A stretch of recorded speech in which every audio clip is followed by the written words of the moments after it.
truth is the most convincing story that maps onto reality, and that's why the central narrative is falling apart. Right now in the United States, people should not be walking around with masks. We must see the central narrative for the fiction that it is. We are Americans. While elections are sometimes messy, this was a secure election. The founders began the fight for human liberty and self-governance, and it's up to us to finish the job. I'll tell you what, we are in a truth emergency right now. This is the end game.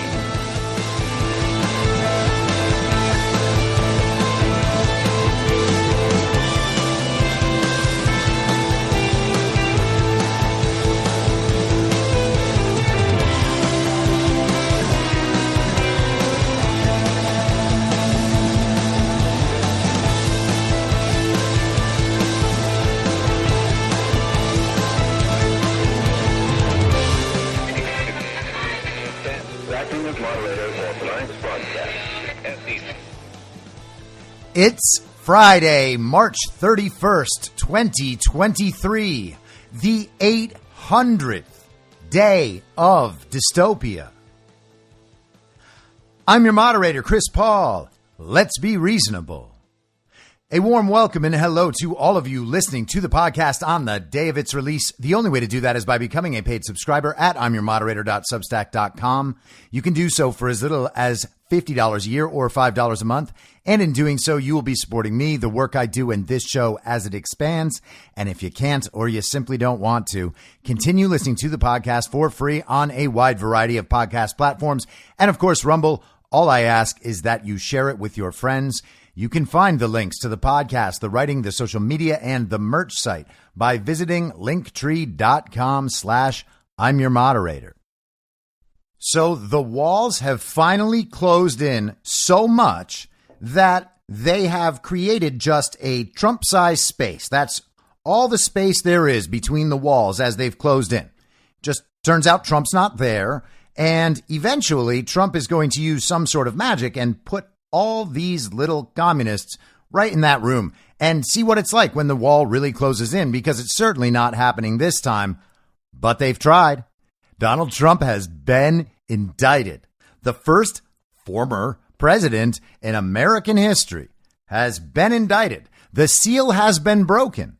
Now there is the opportunity for more of these. We can just do them forever because all our precious norms are gone.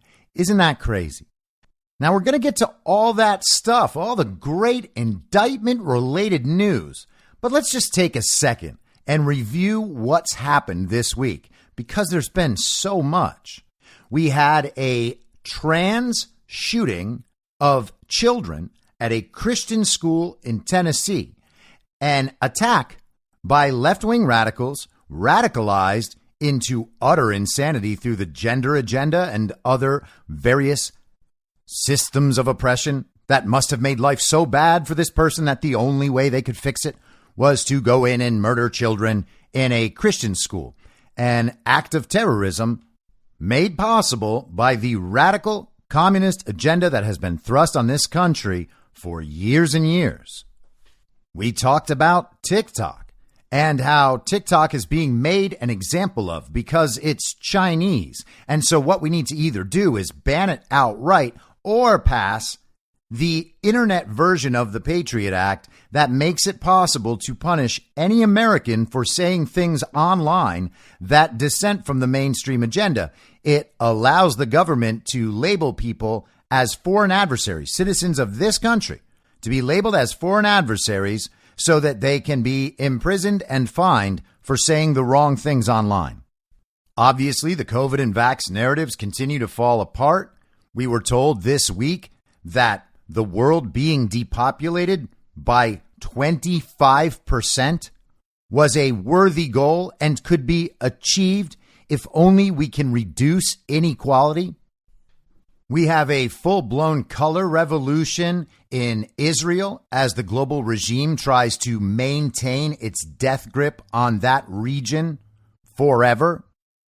We have the Ukraine narrative collapsing. They're trying to figure out an excuse for the Nord Stream sabotage. They're freaking out about how Russia is going to chair the UN Security Council next week. and spend their time debunking all of these nonsense global narratives that we've been subjected to over the last few years? We have Kenya saying goodbye to the dollar. We have Saudi Arabia and Brazil planning to trade in the yuan. Even the mainstream media is freaking out about the loss of dollar hegemony. We have the still cascading banking crisis. In California, they're trying to pass reparations bills. They're also passing a bill that says the state can take your kids away if their mental health institutions determine that your 12-year-old child isn't on the right path. We have this that I'll mention briefly from yesterday, didn't get to it. America First Legal posted this on Twitter yesterday. The National Archives admits to America First Legal that 1,170 pages of Biden's vice presidential records were found at the Penn Biden Center. They also admit they, quote unquote, lack custody of Biden's other misplaced records found in Delaware. Where are the records? On March 21st, America First Legal filed a FOIA request with the National Archives to obtain all of Joe Biden's misplaced records from his time as vice president during the Obama administration. Yesterday, we received a response from NARA admitting they have 1,170 pages of Biden's vice presidential records that were found at the Penn Biden Center. But those records are currently with special counsel Rob Hur. NARA admits they found 9 boxes of materials at Biden's personal attorney's office in Massachusetts. NARA also says they lack custody of the records found in Biden's Delaware home, which begs the question, where are they? Do Biden's lawyers have them? Does the FBI have them? But hey, who cares about that? We're going to get Trump. Elon Musk tweeted this morning. Algorithm goes open source at noon Pacific time. The algorithm goes open source at noon Pacific time. Is that the main Twitter algorithm? What are people going to find in there? And is that algorithm also just the algorithm used by other platforms as well? Is this all as connected as people believe it to be? We could know in just a couple short hours. Thank goodness we have that Trump indictment to worry about. Otherwise, people might pay attention to that. It's nearly impossible to believe, but there are still people on Twitter who think that the Twitter files aren't real, and who still argue that Twitter wasn't working as a state actor while they censored people at the request of the government. And this is just a feeling I have, but I'm going to be kind of surprised if we don't get another massive, major story before the end of the day. Maybe it's the Twitter thing, maybe it's something else, but I feel like something else is coming down the pipe real fast. And hey, tomorrow is April Fool's Day. Anything could happen.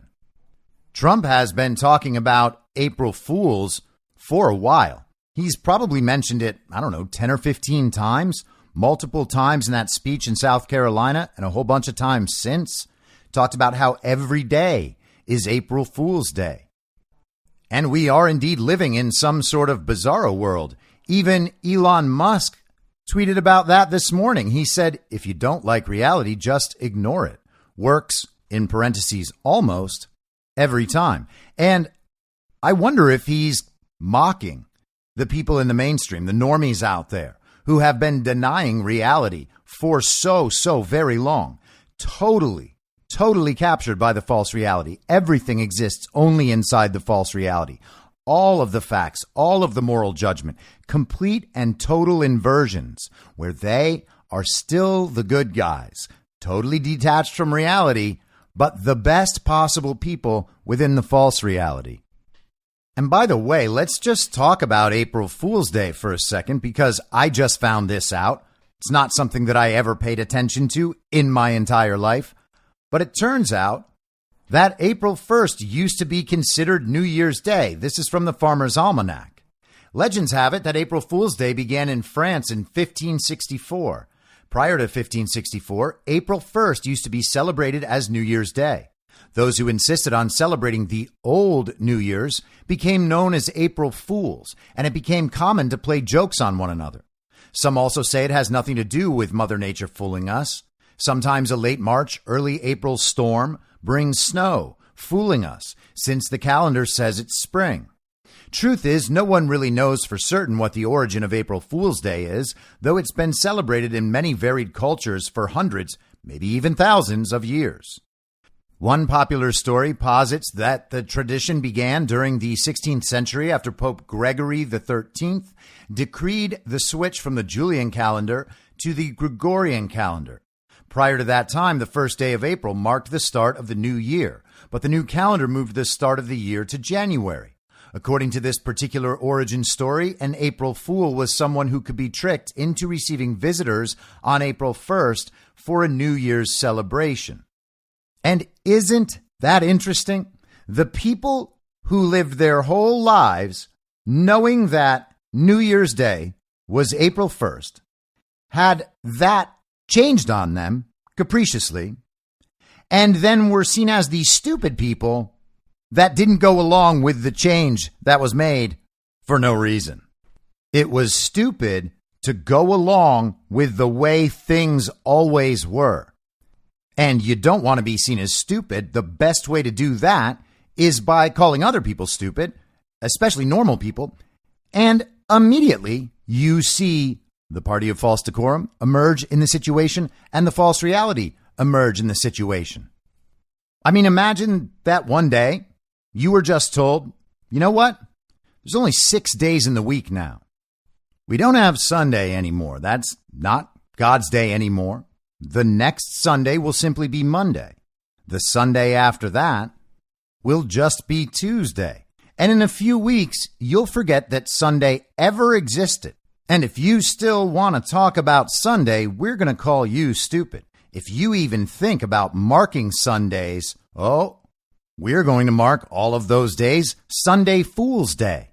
And you don't want to be a fool, so there's just 6 days now.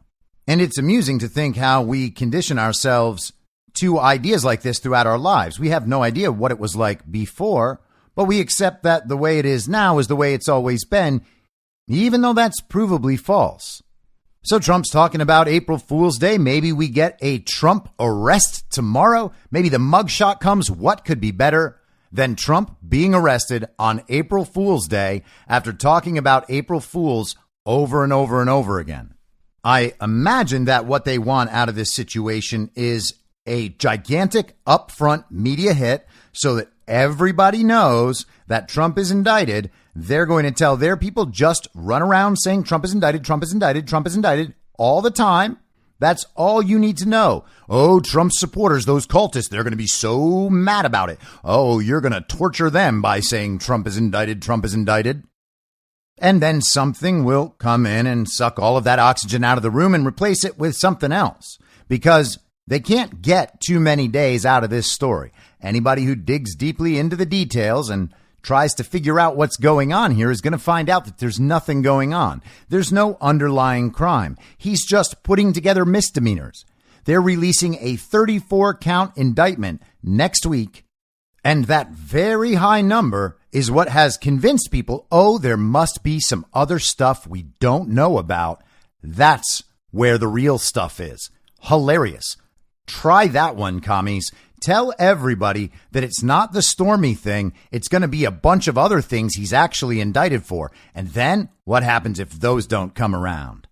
But hey, we'll have to see how it goes. Let's learn a little bit about the central narrative surrounding Trump's indictment. Washington Post. This is an opinion from the editorial board yesterday. Trump's indictment dropped around 5:15 Eastern. This article was published at 6:12 p.m. Eastern. Donald Trump deserves the legal scrutiny he's getting, which has come from many corners on many counts. Yet of the long list of alleged violations, the likely charges on which a grand jury in New York State voted to indict him are perhaps the least compelling. There's cause for concern and caution ahead. Now, that is pretty desperate framing, right? This one, the one he's indicted for, this one's not that big a deal. But those other ones? Imagine what those other ones contain. We're just starting small here. Thursday's events are the result of Manhattan District Attorney Alvin Bragg's decision early in his tenure to abandon a probe centered on the former president's business practices in favor of what had come to be known as the zombie case, the matter of a $130,000 payment made to adult film star Stormy Daniels in exchange for her silence about an affair she claims she had with Mr. Trump about a decade earlier. So, again, she says the affair never happened. Trump says the affair never happened. And Michael Cohen says he made the payments without Trump's help. Check writer Michael Cohen, Mr. Trump's longtime lawyer and fixer, pleaded guilty to crimes related to the payment in 2018. Now that framing, related to the payment, confirms for the Washington Post readership that something bad actually happened there and that it wasn't Michael Cohen being a liar. Though the precise charges aren't known, it's expected that prosecutors are now going after his boss for supposedly covering up his reimbursements for the favor. Falsifying records in this way is usually a misdemeanor in New York, but if it was done to cover up another crime, it can turn into a felony. The idea here is that the hush money payment constituted an improper political donation because it benefited Mr. Trump so close to the election. The crime for which the mainstream media and the conservative establishment as well are justifying as a worthy effort to get Trump is based on the idea that this alleged hush money payment allegedly constituted an alleged violation of campaign finance law, even after federal authorities have said it does not. Pyramiding two transgressions of state rules to go after a federal candidate is legally plausible. Well, if it's legally plausible, why did you just make up the word pyramiding? The whole sentence is just made up. But the strategy is also novel, and courts may regard it with skepticism. What's more, the potential campaign finance charge itself is shaky. When federal prosecutors charged former Senator John Edwards with a similar crime following his 2008 presidential run, he rebutted the accusation by arguing he was trying to disguise his faithlessness from his wife rather than from the voting public. The trial ended in acquittal on one count and a hung jury on others, at which point the Justice Department dropped the charges. Breaches of campaign finance law undermine democracy and deserve to be taken seriously. Yet the potential downsides of indicting Mr. Trump ought to be taken seriously too. This prosecution is now bound to be the test case for any future former president, as well as, of course, proceedings against this former president in particular, of which there are plenty. Oh yes, the number matters so much. The illegitimacy of all these cases doesn't matter at all. It just matters that there's lots of them, so that the Democrats can be like, oh, really? You're gonna say that Trump isn't a criminal, even though there's like four investigations, like looking into him criminally? Hey guys, how many are happening about Joe Biden right now? How many are happening about every single person you've ever voted for? We legitimately are dealing with the stupidest people on earth. And to even pretend that the editorial board of the Washington Post cares about campaign finance violations is preposterous.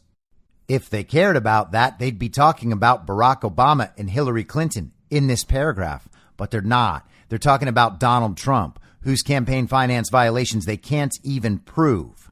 The premise of this entire thing is that the alleged thing must also have been a campaign finance violation, and together that equates to a felony, because they can't get the campaign finance violation and they can't get a felony on anything related to the payment.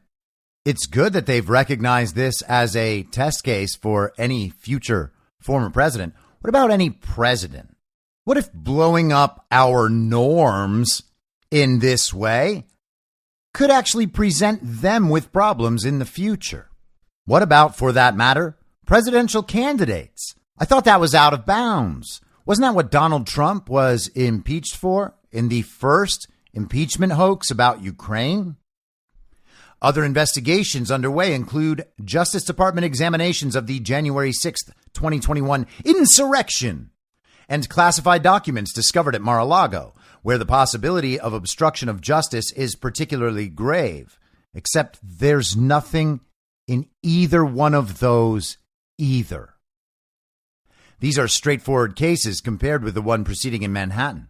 A failed prosecution over the hush money payment could put them all in jeopardy, as well as provide Mr. Trump ammunition for his accusations of witch hunt, in light of which House Speaker Kevin McCarthy was right to urge supporters to refrain from protesting.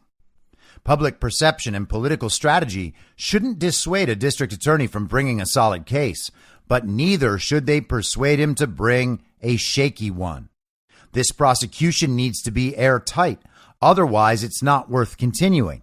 Well, hey, editorial board, it sounds like it might already be too late. You already did the thing, didn't you? The indictment is already there. Congratulations, Alvin Bragg. You have broken the seal. Now the seal is fully broken. Now you can't talk about your norms ever again because there's no crime there, and you're still arguing for the violation of the norms. Imagine having pushed for the imprisonment and exile from society of Donald Trump for nearly 8 years, finally getting to the point of societal moral degradation that would allow an illegitimate administration to prosecute a political opponent on drummed up charges because they're scared of that political opponent, and then getting stuck with describing the situation as having shaky public perception and political strategy. It reminds me of that idiom about the dog who caught the car, a line so well delivered by Heath Ledger in The Dark Knight.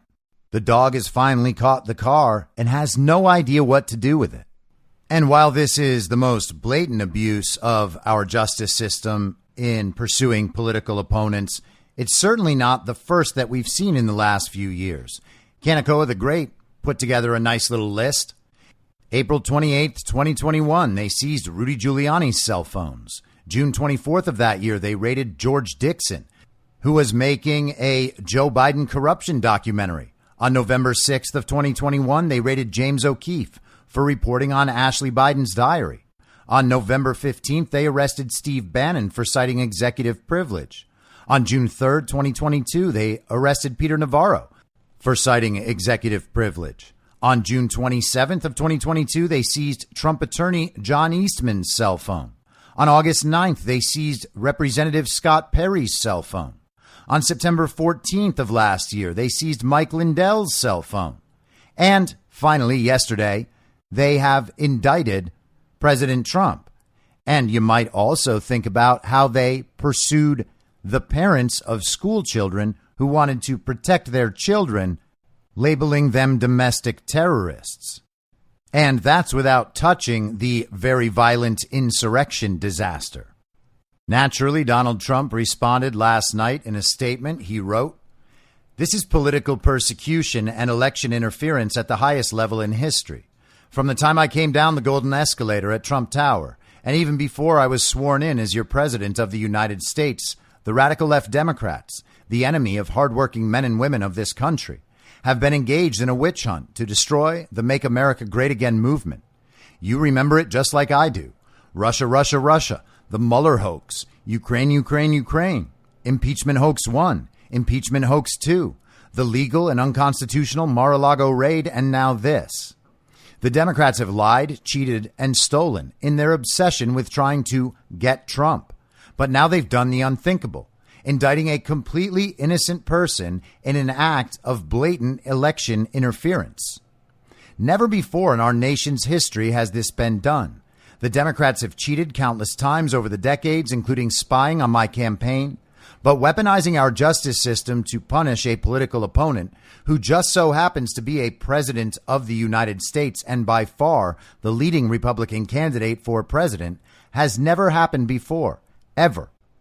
Manhattan DA Alvin Bragg, who was handpicked and funded by George Soros, is a disgrace. Rather than stopping the unprecedented crime wave taking over New York City, he's doing Joe Biden's dirty work, ignoring the murders and burglaries and assaults he should be focused on. This is how Bragg spends his time.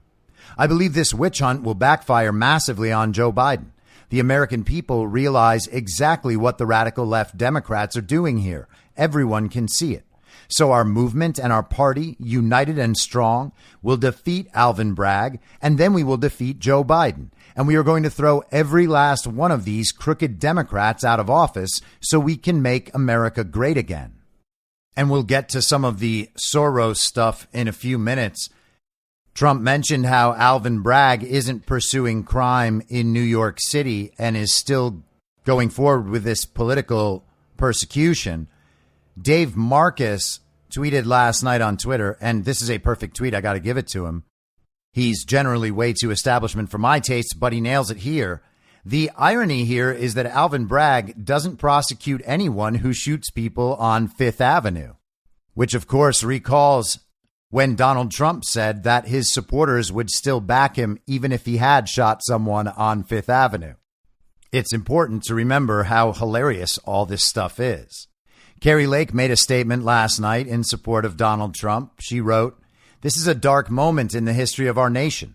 The radical left and their weaponized criminal justice system have crossed all legal and ethical lines in an attempt to destroy President Donald J. Trump. Jailing your political opponents based on politically motivated grievances is something you'd expect to see out of third world dictatorships or banana republics. But now, after a years-long assault on our Constitution, the radical left has accelerated this country's descent into a broken system that allows for the political persecution of anyone who threatens the status quo. President Trump denies any wrongdoing. He has produced multiple pieces of evidence from the grand jury's star witnesses, Stormy Daniels and Michael Cohen, refuting these allegations. The DA has no case.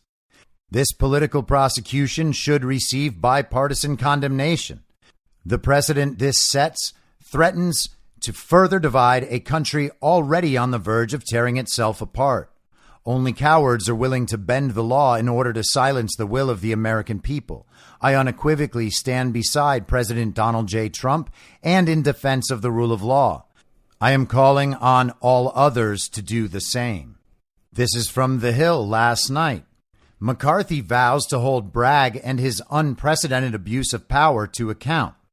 Speaker Kevin McCarthy on Thursday vowed to hold Manhattan District Attorney Alvin Bragg and his unprecedented abuse of power to account after news broke that former President Trump has been indicted by a New York grand jury, the first time a sitting or former U.S. president has faced criminal charges.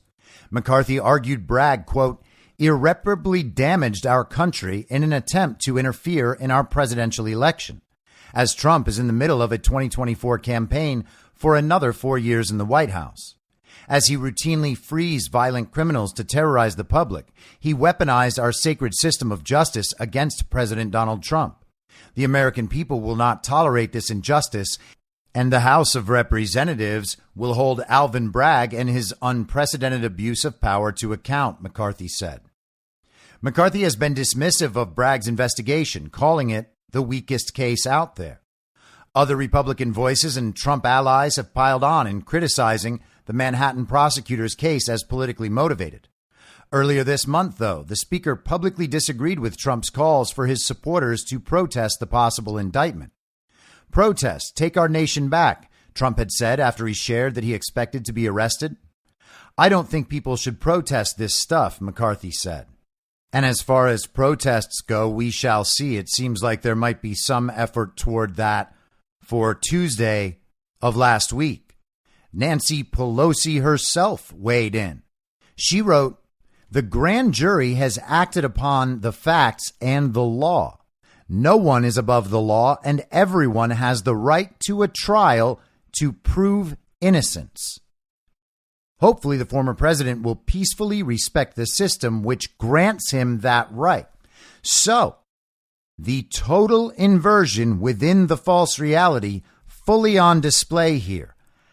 Our system of justice, as it's always been described for us, as it's guaranteed in our founding documents, but apparently no longer matters to people who care more about pragmatic political expedience, puts the prosecution in the position of having to prove guilt beyond a reasonable doubt.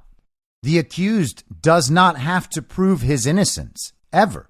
She also doesn't say a fair trial. She just says a trial, a show trial will do, just like they were happy to watch a show trial for the January 6th committee. They don't want a defense. They don't want to look at the facts. They want to see Trump behind bars because Trump scares them. They are obsessed with Donald Trump. Almost 8 years into this period, and they are obsessed with hating Donald Trump. Why?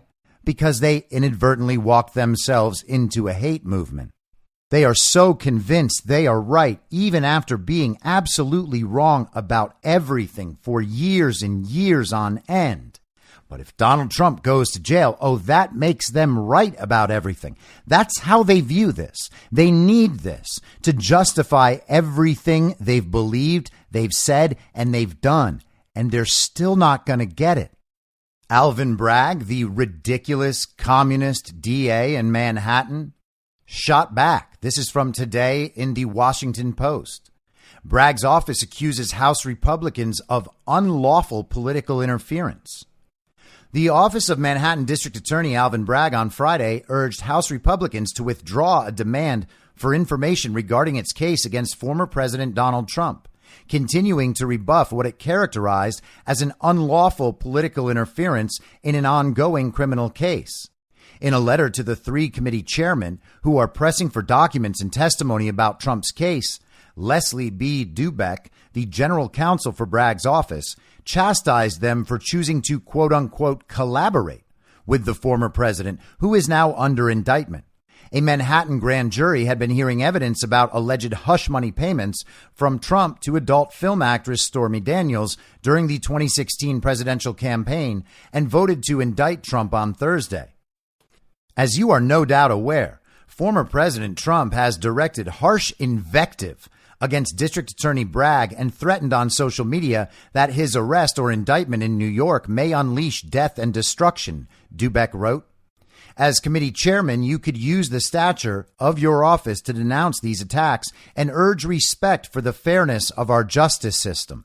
Again, said by someone who right now is working to prosecute a political opponent on drummed up charges that had already passed the statute of limitations. Instead, Dubeck wrote, they had chosen to collaborate with Trump to, quote, vilify and denigrate the integrity of elected state prosecutors and trial judges by making unfounded allegations that the investigation was politically motivated. And it's nice how they throw in that word elected, isn't it? To try to explain that this is what the people really want, even though the people don't want this. And the truth is, by the way, New York's elections are totally compromised and corrupted. They don't have free and fair elections in New York. We focus on the swing states and talk about how bad elections are in Maricopa County and Fulton County, how bad they are in Philadelphia and Detroit. We never talk about how bad they are in California, in Oregon, in Washington, in Illinois, in New York, all of these deep blue states. We ignore the fact that they are this deep blue because their election fraud systems have been in place a lot longer. They've been able to shift the narrative so much in those states that even the residents of those states believe that the state just must be that blue. But they're not the most blue. They're just the most stolen. Again, the elections are a reflection back to the people of what the people think and who they are. And with the understanding that elections are free and fair, that makes sense. Unfortunately, the elections are not free and they're not fair. And we don't have one person, one vote. But thank goodness they always mention how elected their winners are. We urge you to refrain from these inflammatory accusations, withdraw your demand for information, and let the criminal justice process proceed without unlawful political interference, Dubeck wrote. Well, hey, if it's unlawful, you don't have to worry about it. You just take it to court, right? And then the law will decide. The courts will decide whether or not it's unlawful and whether or not they can proceed. Why do you want them to rescind their demand for information? It's just information. You're not doing your jobs the wrong way, are you? Give them the information. I'm sure everything will be just fine. Her letter is the latest in exchange with Judiciary Committee Chairman Jim Jordan, House Administration Committee Chairman Brian Steele, and Oversight Committee Chairman James Comer. In a letter to Bragg's office last week, the chairman said they were seeking documents because Congress may consider legislation to shield former presidents from state criminal investigations for personal acts.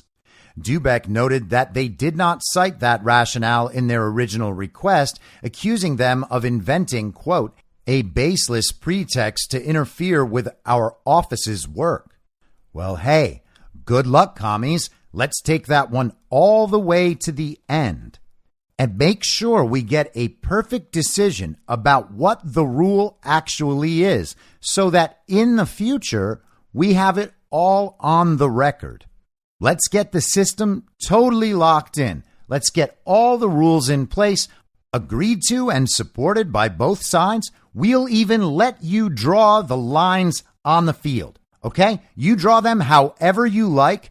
We're down to play your game, and we will beat you at that game. You decide all the rules. Let's lock them into place so the entire public knows, and then let's just hit the field and play, and we'll see how it goes. No one on our side is afraid of this. And no review of responses would be complete without getting a response from Ron !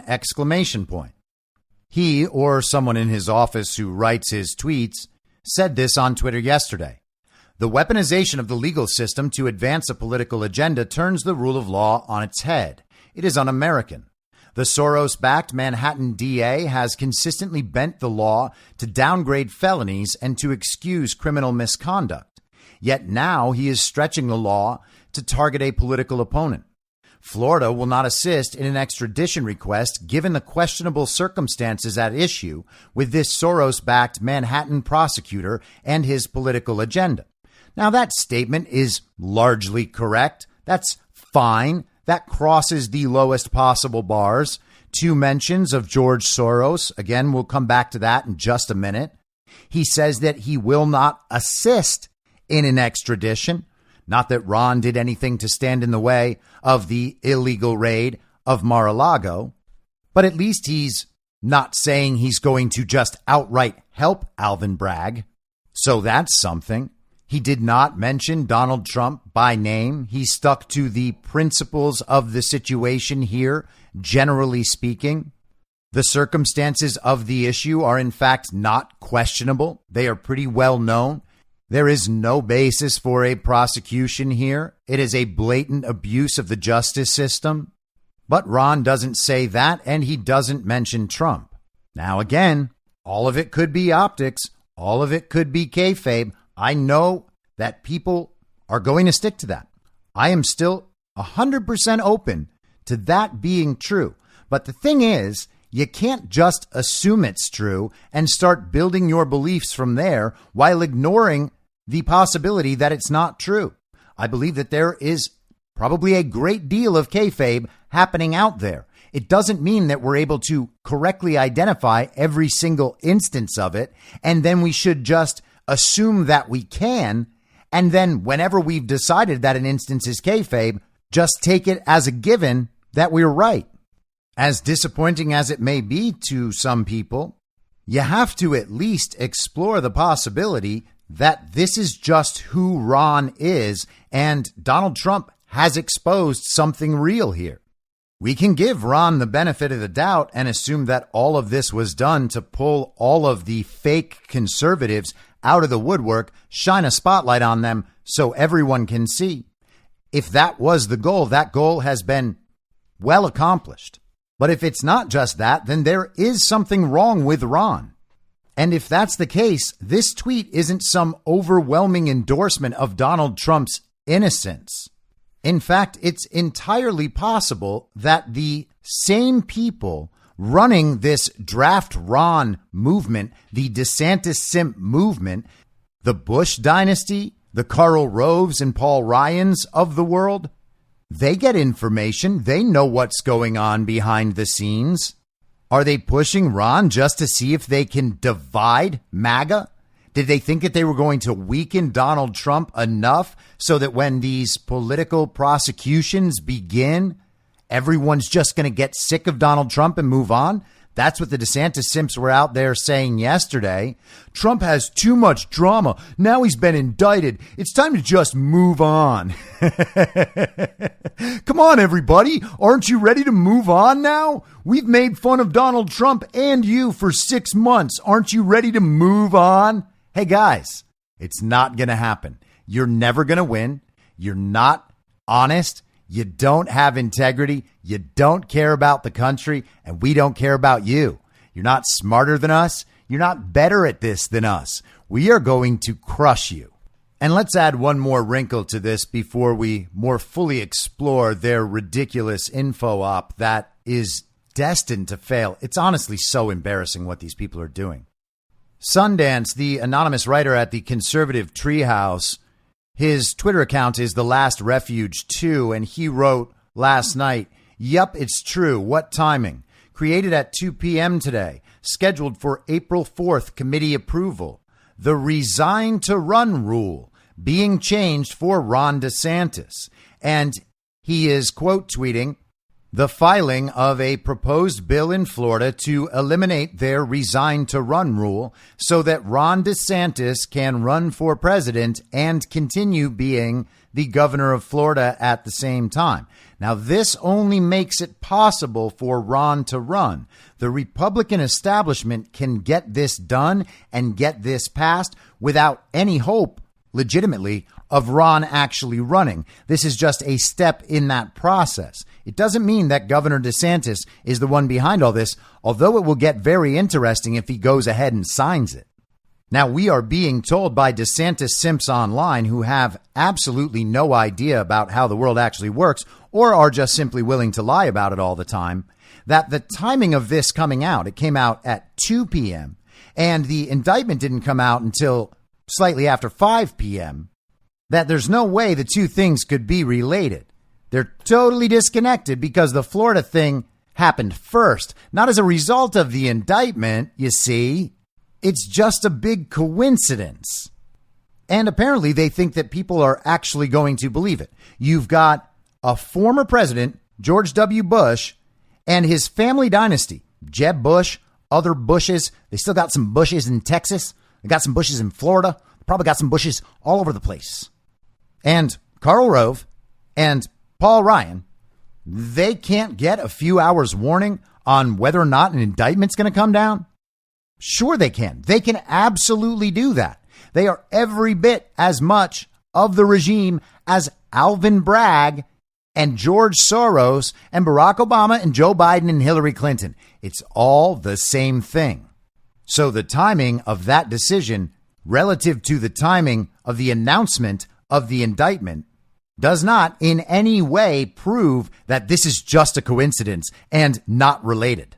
And as you might imagine, these people have their narrative entirely coordinated. They are pushing a few certain talking points, the most important of which is the George Soros talking point. And in this, we will see how controlled opposition works. One of the lead DeSantis Simps, Kurt Schlichter, retweeted this post by Charles C.W. Cook from the National Review this morning. And this is the same National Review, by the way, that just this morning published a piece from Jay Nordlinger calling the fact that Russia will be chairing the UN Security Council next month, as they are scheduled to do, an obscenity. Again, what are they scared of?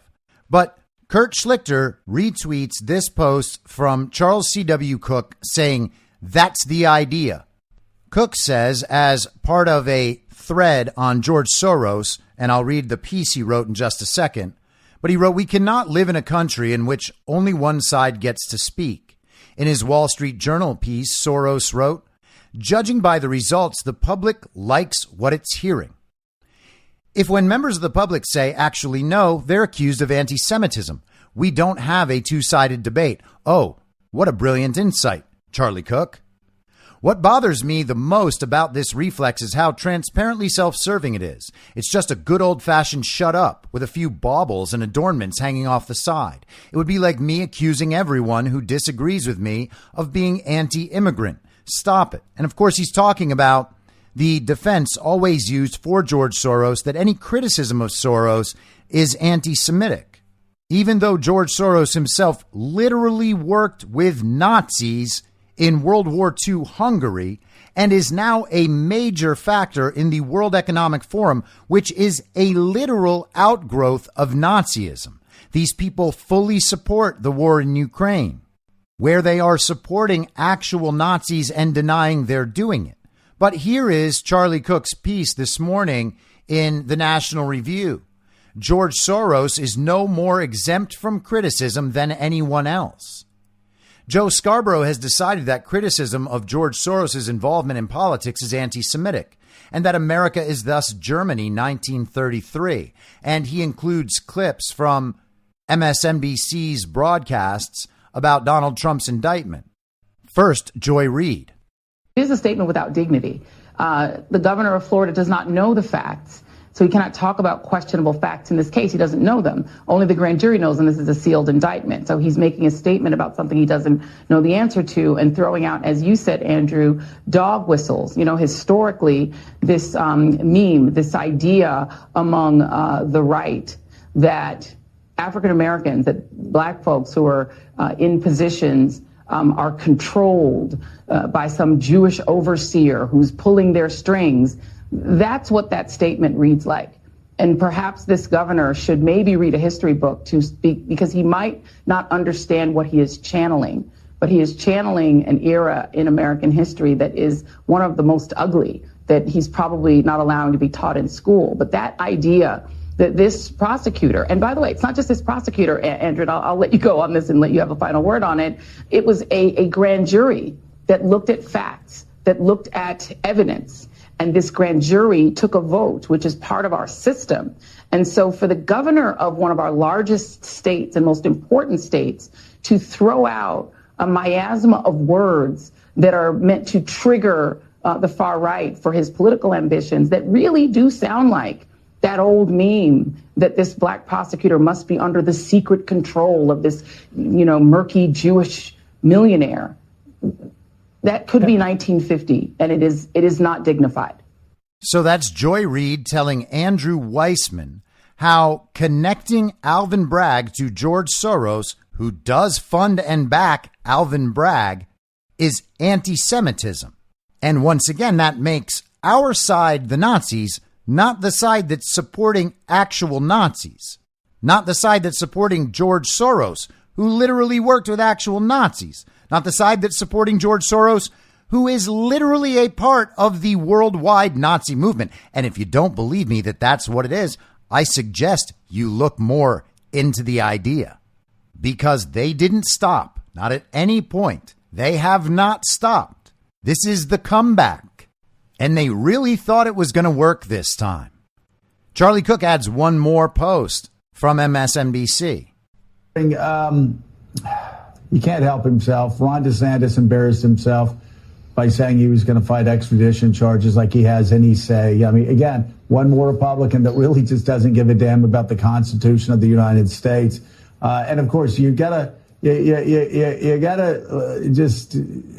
What's this line? Look at the Soros back. No, it's just Jews. They're attacking Jewish international bankers.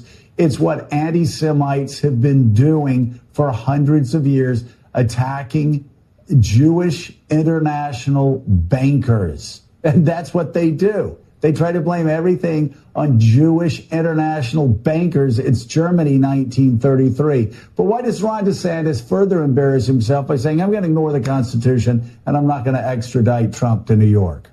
So MSNBC, for the child brains in their audience, shows them how they are to respond if anyone brings up George Soros or international bankers. They don't have to be Jewish. There are certainly many Jewish people who are not George Soros, who are not international bankers, and who just want to have a nice life.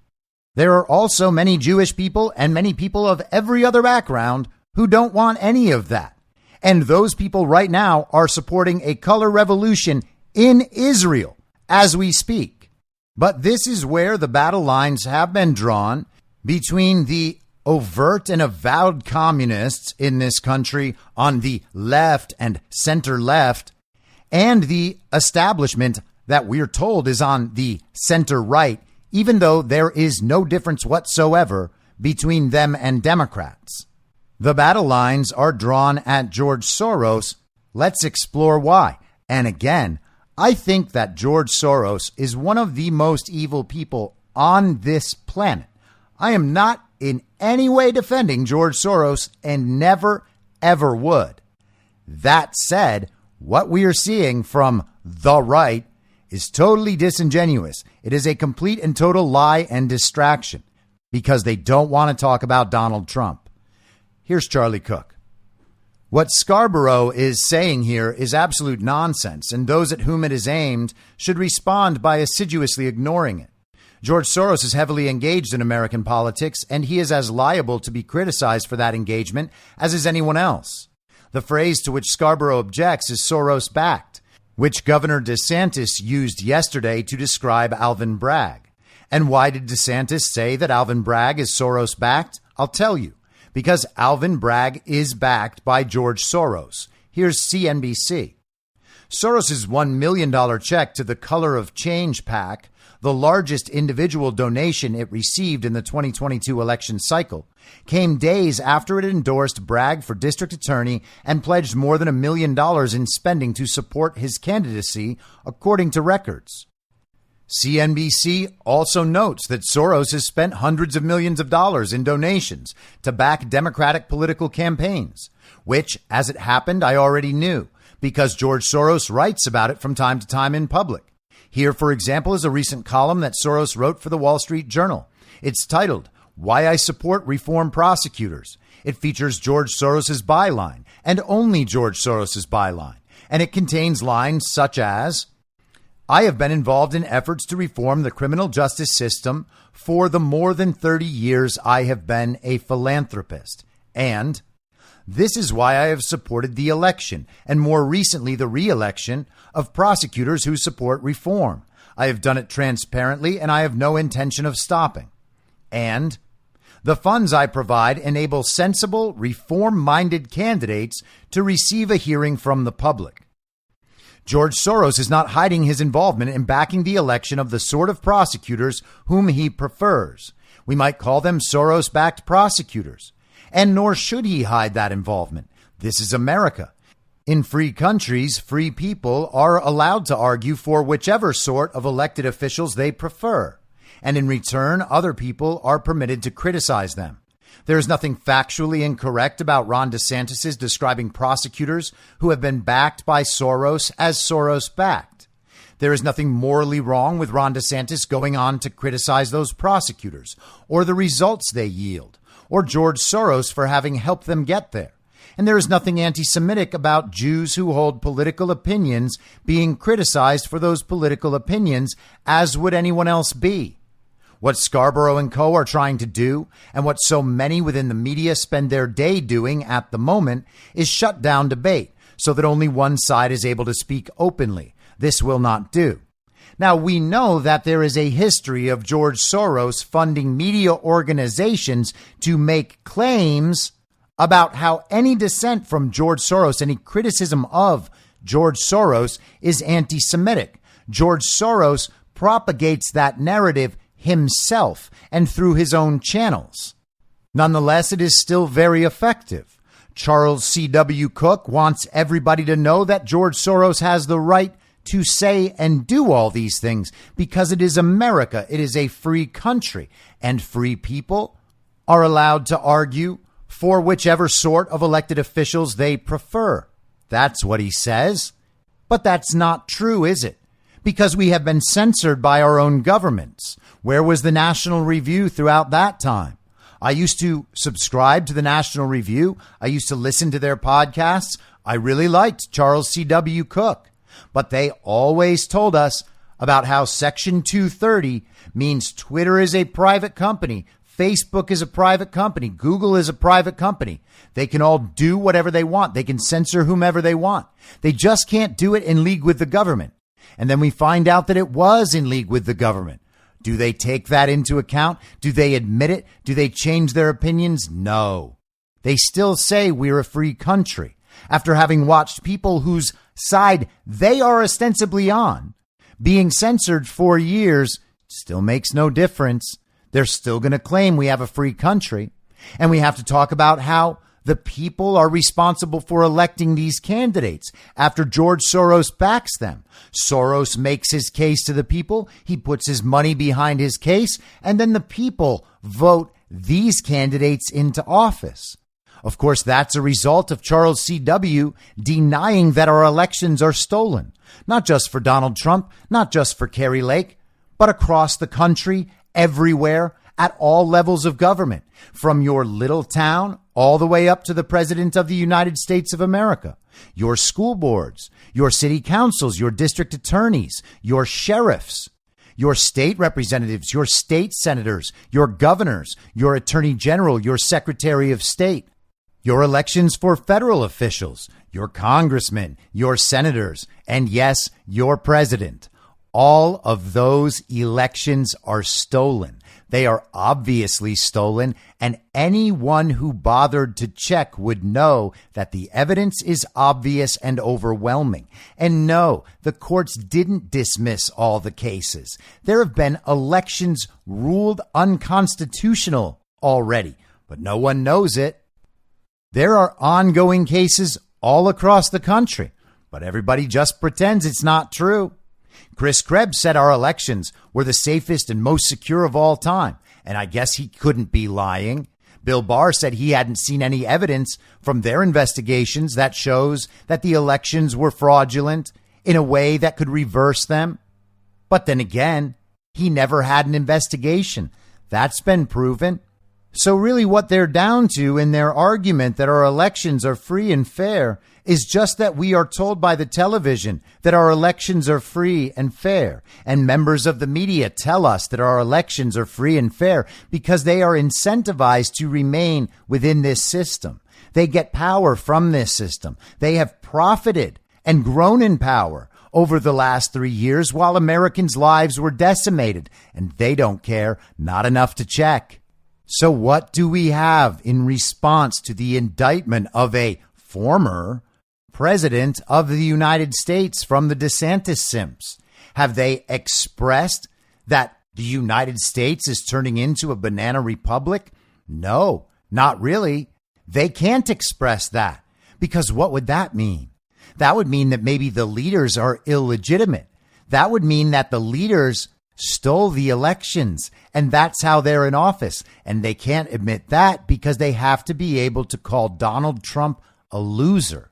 Otherwise, there's no reason to replace Donald Trump with Ron ! Or Glenn Youngkin as the days of Glenn come upon us, or whatever other D-list Republican national candidate they can find to take on the role of going against Donald Trump. At this point, I wouldn't be surprised if all of these people just drop out, endorse Trump, and then the rhinos have to run Jeb !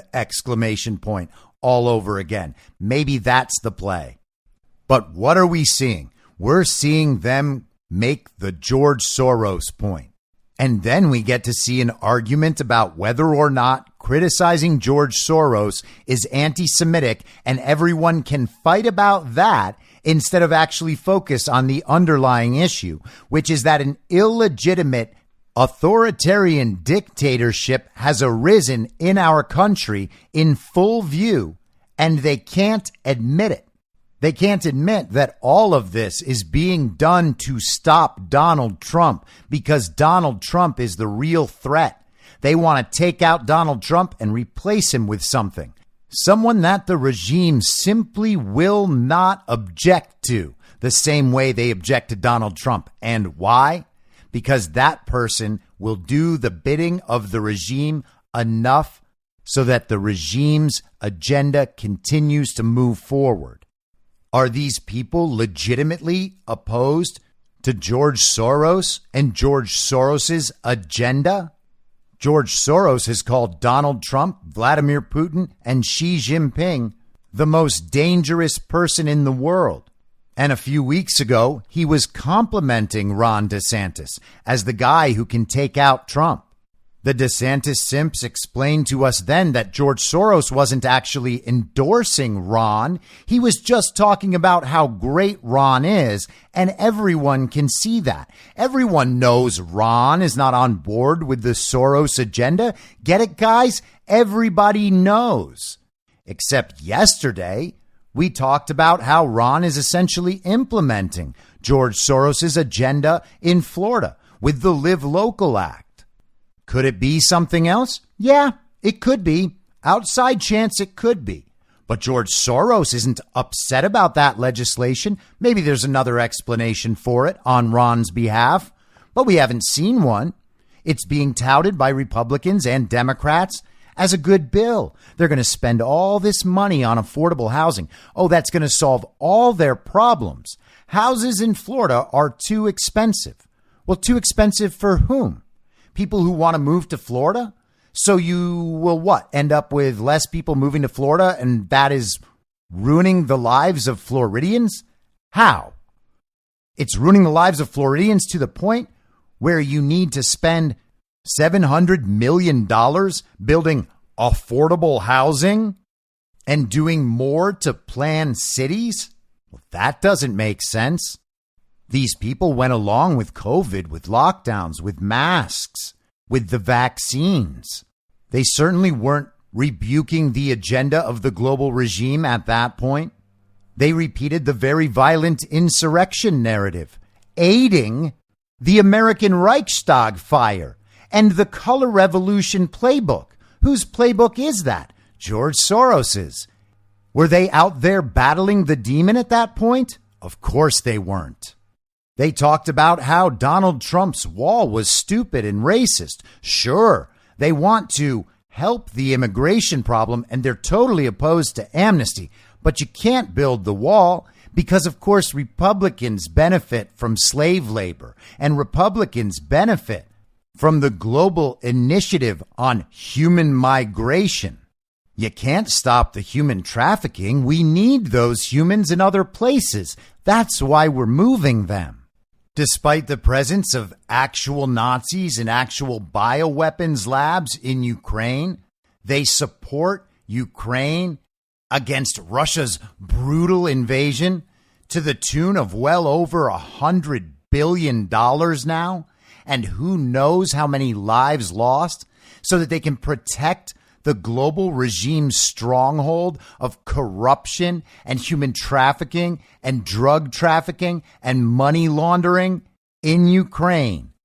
On behalf of whom? Who does that help? It helps George Soros. George Soros has been involved in 2 overthrows of Ukraine's government, and these very good conservatives are supporting the same side as Soros. And of course, they've spent the last 2.5 years telling us that Joe Biden really did get 81 million real, legal American votes and is a legitimate president. If they cheated, they did it legally. And you know what? Even if they didn't, there's just nothing we can do about it. The best thing is to move on. And who does that help? George Soros. So what in the world are they doing now? They're coming out and saying that the problem here is that this Soros-backed prosecutor is going after Donald Trump. You see, Soros is the only problem here. Donald Trump is a problem, but those Soros-backed prosecutors, you know they don't care about the law. Well, yeah, everyone knows that. We're the ones who've been saying it for the entire time. Donald Trump has been the one who's been fighting it the entire time. And we are told we have to replace him with Ron ! Because Ron put a Soros-backed state attorney on timeout. This is how controlled opposition works. They can go after Soros. They seem like they're on our side, and so we trust them again. We say, oh, well, maybe they're not fans of Trump, but at least they're really opposed to George Soros. And what did they do earlier in the week with the trans shooter thing? Well, hey, maybe they're not fans of Donald Trump, but at least they're speaking out against this awful trans agenda and against this horrific, brutal crime. Oh, yeah, that's right. They're so on our side because they agree with us every now and then. About some things, the ones we can all agree on, they're totally on our side there. But when it comes to the big issues, whose side are they on? Well, they're on George Soros' side. Isn't that crazy? So what in the world is going on here? If you were George Soros, what would you want to see out of this situation? You want to see your agenda advance. You want to stop Donald Trump at all costs. If it means that a bunch of rhino cucks are going to make fun of you for a few days, yeah, you're going to take that, especially while you have your other side, your other friends who are pursuing the same agenda that you are, telling everyone that insulting you at all is anti-Semitic. They're making it. The left is making it so that the position taken by the most cowardly people in the history of man, the current rhinos in the uniparty, no one is weaker than these people. No one is more dishonest than these people. And the left is making them look like the dangerous ones for talking about George Soros, which is going to lead people to be like, hey, you can't say that about Kurt Schlichter. You can't say that about the National Review. I know these people. They're not anti-Semites. Just look how they say they support Israel all the time. Yeah, sure they do. Just not enough to stop supporting Nazis in Ukraine. This is controlled opposition, my friends. I spent a lot of time last year talking about how 2023 was going to be about rhino hunting and that we had not seen our last betrayals. You gotta learn to recognize these people for what they really are. There are very simple litmus tests. These people have passed none of them. And we are still pretending that they are somehow on our side because they don't like the trans thing and they don't like George Soros. Well, hey, that's the lowest possible bar to cross. Even Lindsey Graham properly crossed the bar within the last 24 hours. And he and his pal, the late traitor John McCain, are responsible for a lot of what's going on in Ukraine. So what's behind all this? Hatred. They tried to destroy Kavanaugh because they wanted to keep the Supreme Court seat open. They're trying to destroy Donald Trump because they fear him at the ballot box. To the conservatives out there, make sure you vote. If you got friends, make sure they vote. If you don't have any friends, go make some friends. But you need to help this man, Donald J. Trump. They're trying to drain him dry. He spent more money on lawyers than most people spend on campaigns. They're trying to bleed him dry. DonaldJTrump.com. Go tonight. Give the president some money to fight this bullshit. This is going to destroy America. We're going to fight back at the ballot box. We're not going to give in. How does this end, Sean? Trump wins in court and he wins the election. That's how this ends. Now, what to make of Lindsey Graham saying all that? Who knows? But that's the maddest I've heard Lindsey Graham since last year when he was talking about nuking Russia. It's good to know that he does get excited about something other than warmongering, though. And here is Rick Grinnell with the right response. Also want to speak to anybody who has been maybe a DeSantis supporter or a Nikki Haley supporter or a Vivek supporter. Look, I think that it's really important to understand what the Democrats are doing to Republicans. And you're naive to think that this is just about Donald Trump. This is about every single Republican. anyone who challenges the power of the Democrats. And so I think that all the other Republican candidates should drop out tonight. They should announce their support for Donald Trump. We should unify as a party, and we should say we are not going to allow this to happen to the United States of America. I think for the people who maybe have been on the fence about Trump, maybe they don't like mean tweets or something, I think they have to understand that you have to stop asking Donald Trump to be a nice guy, because nice guys are what the Democrats want. They want us as Republicans to take this high road somehow. And they don't want a fighter. They don't want someone who is going to come in and change the system. So they keep calling for someone presidential or something. And I think they've got to stop. They've been, I mean, for the last, at least 40, 50 years in this country, they've been dragging soft Republicans like Mitt Romney to the left. I mean, this country has moved so far to the left in the last 40, 50 years. It's just astonishing. They count on Republicans feeling some kind of guilt for the way that they vote or what they believe, and they feel like they can just drag you over. You need somebody that's going to fight. They might say all the right things, but they are vicious. We're learning that tonight. So where are they? Where are those Republican candidates dropping out of the race, throwing their support behind Donald Trump? We don't need a primary. We don't need to hear the arguments from all sides. I mean, we can. I'm not afraid of it. Go ahead and bring it on if that's what you want to do. But if you want to show that you actually care about the country, get out there and support the man who is actually defending the country and who did have his election stolen from him. The man who is currently the duly elected president of the United States. He was elected. Joe Biden was never elected. There is only Trump. Anything else makes you complicit in this massive injustice against this country that has been ongoing since Donald Trump came down the escalator. And he was correct to note it. Think about what we've seen since then. From his very first speech, they lied about what he said about the immigration problem. He said they're not sending their best. They're sending murderers and rapists. They accused him of calling Hispanic people murderers and rapists. Doesn't make any sense. They pulled the same trick with the whole Charlottesville thing, saying he said there were very fine people on both sides when he explicitly said, and I'm not talking about the neo-Nazis and white supremacists who should be condemned completely. They spied on Donald Trump's campaign. They created a completely fake Steele dossier and then used it to try to destroy him, all the while talking about how Donald Trump couldn't call them out on any of it. If he said what they were honestly doing, he was attacked for violating the norms. He was the one playing dirty, always turning the thing around. They accused Trump of stealing the election. They called him an illegitimate president. They said he colluded with Russia to win and that he was Putin's stooge while in office. They did everything they could to undermine the duly elected president of the United States of America.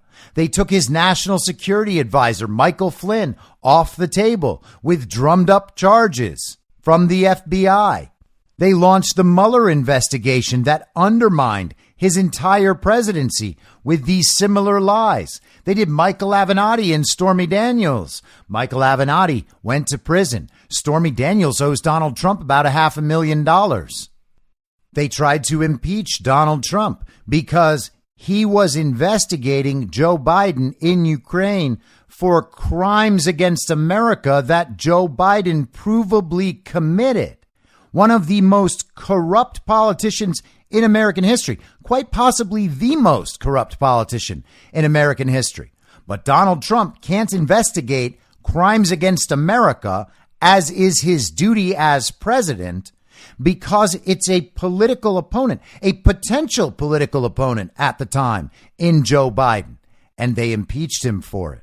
Then they impeached him after he was no longer president for inciting an insurrection, and left out the part where Trump said, peacefully and patriotically, march down to the Capitol and make our voices heard. Doesn't matter how many feds were there. Mixed in with the crowd, doesn't matter whether or not the Capitol Police initiated the violence by firing smoke grenades and tear gas on peaceful protesters in the United States. None of that matters. Let's impeach Donald Trump.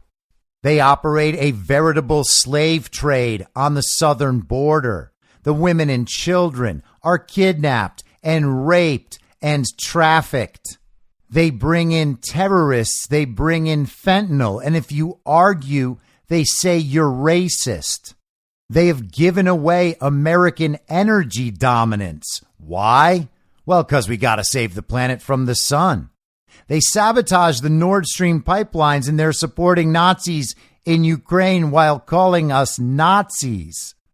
They supported medical segregation and vaccine mandates, but justify the killing of babies by saying our body, our choice.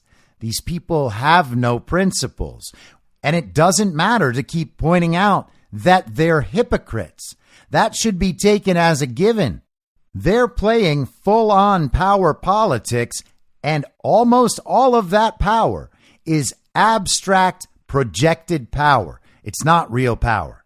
As soon as you stop believing that they have any ability to do any of this, it looks entirely different. And the way to react to it becomes pretty clear. You don't have to be scared of any of this. They're going to keep doing it until they are stopped. They will be stopped by the people when the people wake up and push back. When the people finally say no and refuse to comply, their power isn't real, it's imaginary. The only way it becomes real is by the people believing in it. That's why they have to control the narrative and censor everything that could ever hurt their agenda and their narrative. Don't get caught up talking about George Soros and arguing about anti-Semitism. Call this for exactly what it is. America has become a banana republic, a laughingstock of the world. We have a totally illegitimate fake president in office, an illegitimate administration who cannot accomplish anything. It's not even clear they know what's going on. And we just pretend everything's normal and continue having the conversation that's being had in the mainstream about whether or not it's anti-Semitic to complain about George Soros. We talk about the salaciousness of a porn star. We talk about how there are potential other indictments on the horizon. The entire thing is illegitimate. Go all the way down to the bottom, and that's what you find. So start there. Everyone knows what they're witnessing. They would name it and label it if it were happening anywhere else but here. And all the cards are on the table now because Trump has brought them all out of the woodwork, shined the light on them. We know who they are. React properly. These are not your friends. None of this would be happening if they hadn't covered up the theft of American elections. Think about what these people have supported and convinced others to support. Actual Nazis in Ukraine at the beginning of 2022, after everything else. But that wasn't enough. They kept going. They nominated Ketanji Brown Jackson for the Supreme Court, despite her leniency on pedophiles. And they argued that she was great because she was a black woman, and that the pedophile thing, oh, well, that's not really true. And even if it was true, that doesn't make her a bad person. She just, has a different view on pedophiles. The same people who, by the way, can't define what a woman is. Ketanji Brown Jackson was asked in the hearings to define a woman, and she couldn't do it because she's not a biologist. They watched another election stolen right out in the open, and Republicans helped defend the position. Oh, it was Donald Trump's fault for nominating these people who couldn't win, like Carrie Lake. And now they are applauding the indictment and potential arrest of a political opponent who is not only by far the most popular politician in America, but also probably the most popular politician in the world, and maybe the most popular politician of all time. These people have crossed a Rubicon. There is no coming back. If they're not out there talking about how this is a grave injustice against Donald Trump and against this nation, that is going to be a permanent stain on their character, and it's never going to wash off. I'll be back on Monday at the same reasonable time on the same reasonable podcast network. I don't have a network. Masks and lockdowns don't work. They lied to you about a pandemic, and Joe Biden will never be president. In my mind, that's the end game. If you're listening to this episode for free, you can support me and support the show and the work I do by signing up for a paid subscription at imyourmoderator.substack.com. You can do so for as low as $50 a year or $5 a month. Comes out to under a quarter per episode, and you'll blast right through the paywall for all of the writing. The merch store is www.cancelcouture.com, and you can find everything else by heading to Linktree. Linktree.com/I'mYourModerator. And I'll see you soon out on the range.